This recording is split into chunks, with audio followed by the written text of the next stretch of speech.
30 টাকা কেজি মাছ বাবু ভেয়ে খাবে লো, জল দিয়ে বেশি করিস না।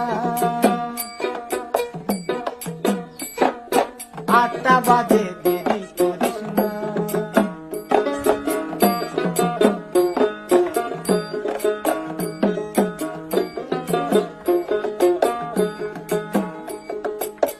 রূপালী মাছের মতো গরু পাহাড়ে,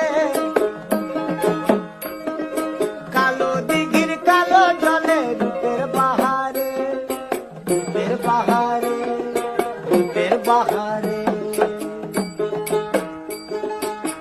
রূপালী মাছের মতো গরু পাহাড়ে।